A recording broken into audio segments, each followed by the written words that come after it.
This is the future. Supposedly, I was about to do a Knights of Nabarus video right now, giving you all the details on how to farm mother tokens fast. I already tried a bunch of strategies in my recent stream, just to get away from my meta of farming mother tokens. I tried Limbo and Frost as it might work for the defensive bounty missions. I also tried if the Steel Path version or the Endless mission is faster, but there is no faster way right now to farm mother tokens than to go in the level 40 to 60 mission and solo it with Mesa.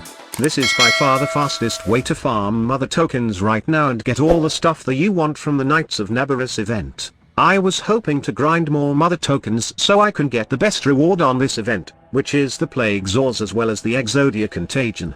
I was planning to buy a couple so I could somehow sell them for platinum after a couple of months. I was disappointed though when I saw that there were no Plague Zor parts and the Exodia Arcanes. So, I ended saying in my stream that instead of a guide video, I'll turn the next video into a rant video on why they haven't included the Exodia Arcanes in the list of rewards for the Nabarus event. Right now, the only things you get from this event if you already got the weapons in the past Nabarus night, are the new Halloween cosmetics. And you all know I hate pure cosmetics rewards in an event. I ended the stream, but before even doing the rant video, I decided to dig some more as maybe there's an explanation of why Digital Extremes did not include the Exodia Arcanes in the list. Honestly, it shouldn't be included in the reward pool of the event in the first place. Then I saw this forum post from a player asking as of why there's no Exodia Arcanes or Plague Zor in the Knights of Nabarus event this year. It so happens Digital Extremes finally wake up and realized that adding the Plague Zor and Exodia Arcanes to the Nabarus event was not a good move, and DE Megan revealed that the best event in Warframe will finally come back this year. I am talking about the Plague Star event. If you are new to Warframe, then the Plague Star event is a reoccurring event in the past, with the infested boil regrowing every several months and the Tenno are called on to cull it once more. But it did not appear for years and many were speculating that the event won't make a return in Warframe anymore. The basic goal of the event is to first acquire a Thrax toxin in one of the plains of Eidolon Caves, then deliver the toxin to the mixing stage, and during this time, players will have to defend the mixer until it finishes. Then, you will be tasked to deliver the mixed toxin to a drone which will then deliver the toxin to the boils. If you have included in the mix-infested catalysts, you get the fight the hemocytes, which are Lephantis walking in the plains. For other players, they don't usually waste fight the hemocytes, and during the mixing phase, they only mix the Eidolon phylaxes to increase the operational standings gain. This way, they can complete the mission in lesser time since hemocytes only reward hunter mod sets in the past.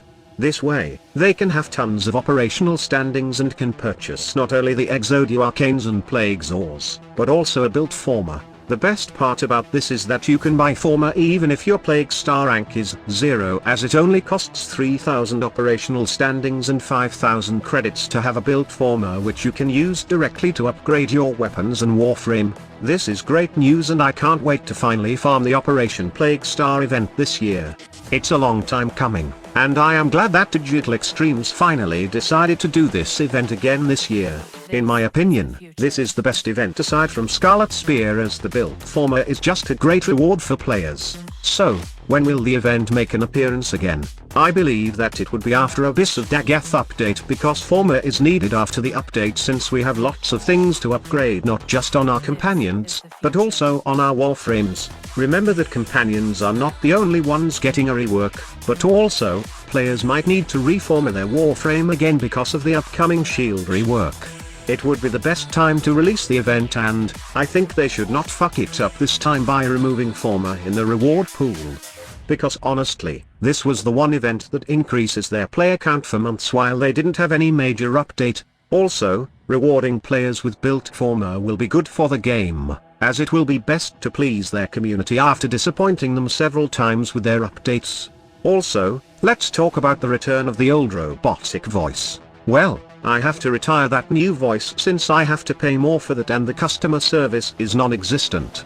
I have had several complaints about the AI breaking at some point, but they always said that they would look into it. Sadly, they haven't fixed the issues and I'm paying monthly for a broken program with no good support. It was working well in the first few videos, but it got broken bit by bit and I had to pay extra for additional words that it felt like I was being scammed.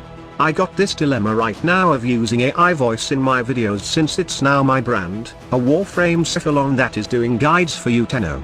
Back then, it was just convenience because I worked 8 hours and I wanted to publish content as fast as possible.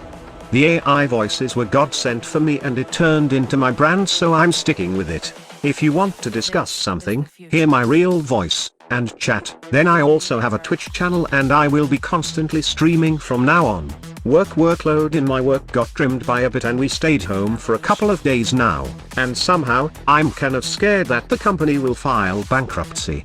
I got some extra time right now to stream, so might as well do it and interact with my community if they want to hear the human behind the AI voice. So that's it for me. Hope that this all clears things up and I will be publishing more guides soon using the old voice. Thank you so much for your support, patience, and understanding. Squad leader signing off.